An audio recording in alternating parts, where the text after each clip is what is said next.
Hello دوستو، السلام علیکم۔ آپ دیکھ رہے ہیں حس ٹی وی۔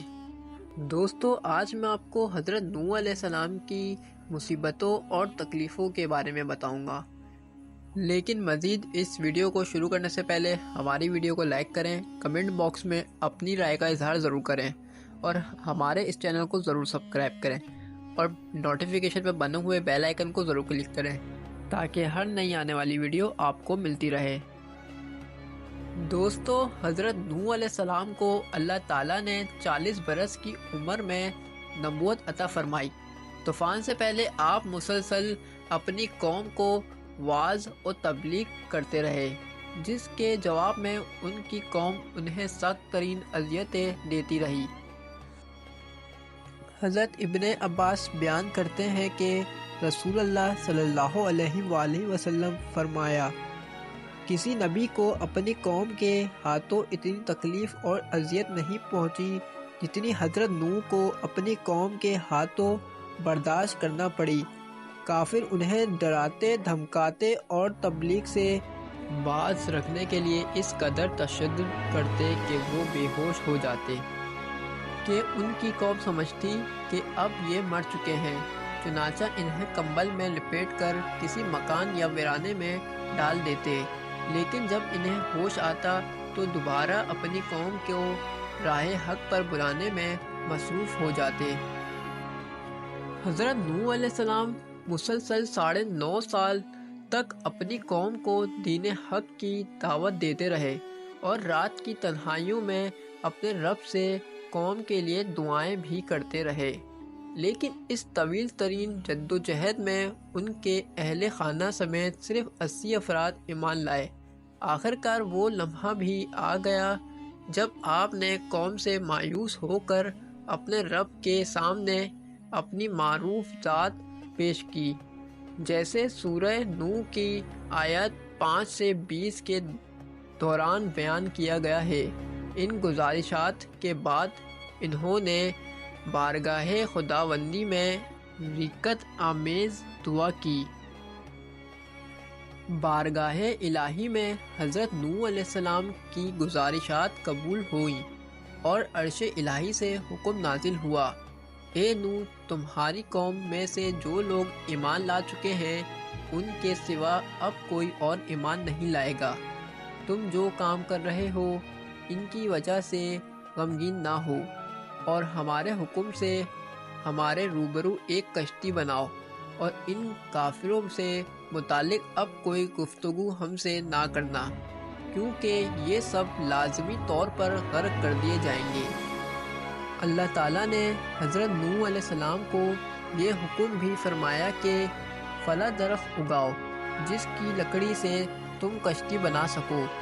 تو حضرت نوح علیہ السلام نے وہ درخت اگایا اور 100 سال تک اس کا انتظار کیا، پھر اسے کاٹ کر اس کے ہموار تختے بنائے۔ اس کام میں بھی ایک قول کے مطابق 100 سال اور دوسرے قول کے مطابق 40 سال کا عرصہ لگ گیا۔ واللہ عالم۔ محمد بن اسحاق حضرت سوری سے نقل کرتے ہیں کہ وہ لکڑی ساگوان کی تھی، دوسرے قول کے مطابق وہ صنوبر کی درخت کی تھی۔ حضرت ابن عباس بیان کرتے ہیں کہ اس کشتی کی لمبائی 1200 گز اور چوڑائی 600 گز تھی، جبکہ حضرت قتادہ کے بیان کے مطابق کشتی کی لمبائی 300 گز اور چوڑائی 50 گز تھی۔ حضرت حسن بصری فرماتے ہیں کہ کشتی کی لمبائی 600 گز اور چوڑائی 300 گز تھی۔ ایک اور قول کے مطابق لمبائی 2000 گز اور چوڑائی 100 گز تھی۔ مفسرین کے درمیان لمبائی اور چوڑائی میں تو اختلاف ہیں، لیکن کشتی کی اونچائی سے متعلق سب متفق ہیں کہ وہ 30 گز اور اونچی تھی اور اس میں 3 منازل تھیں، جبکہ ہر منزل 10 گز کی تھی۔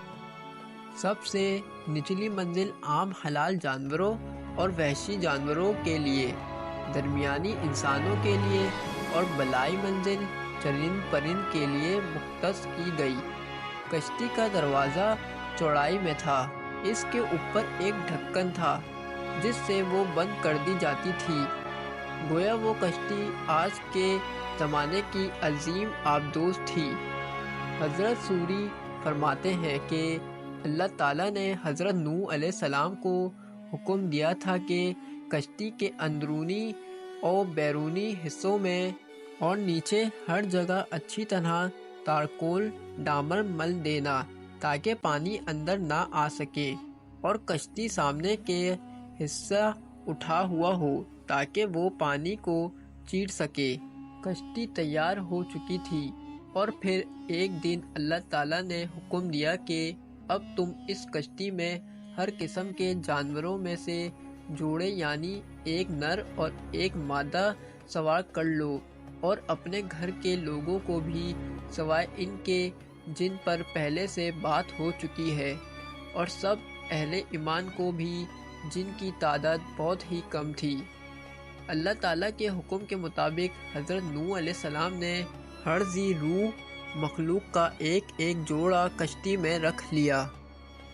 ان میں حضرت نوح علیہ السلام کے 3 بیٹے جو ایمان لائے تھے، اور ان کے نام سام حام یاف تھے، اور ان کی بیویاں اور چوتھی یام کی بیوی بھی شامل تھی جسے کنعان بھی کہا گیا۔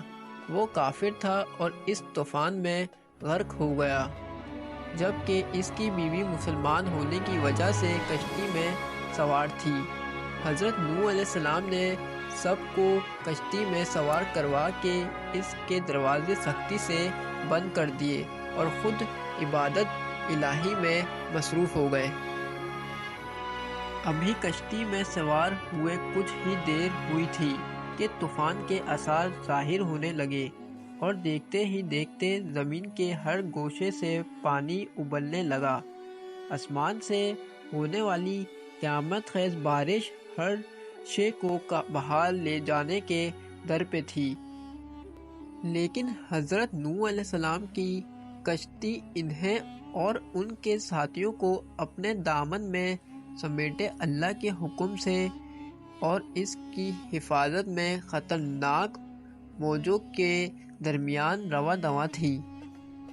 کشتی میں موجود رہے، پھر اللہ تعالیٰ نے کشتی کا رخ مکہ مکرمہ کی جانب پھیر دیا، تو 40 دن وہ بیت اللہ کے گرد چکر لگاتی رہی۔ قوم نوح کے یہ افراد رجب کی 10 تاریخ کو کشتی میں سوار ہوئے اور 150 دن تک پانی میں رہے۔ پھر محرم الحرام کی 10ویں تاریخ کو کشتی سے باہر آئے، اور پھر انہوں نے اللہ کا شکر ادا کیا اور ایک دن کا روزہ رکھا۔ دوستوں، مجھے یقین ہے کہ آپ کو یہ ٹاپک بے حد پسند آیا ہوگا۔ اسی کے ساتھ اس ویڈیو کو لائک کریں اور ہمارے چینل کو سبسکرائب کرنا نہ بھولیں۔ اسی کے ساتھ مجھے اجازت دیجیے۔ اللہ حافظ۔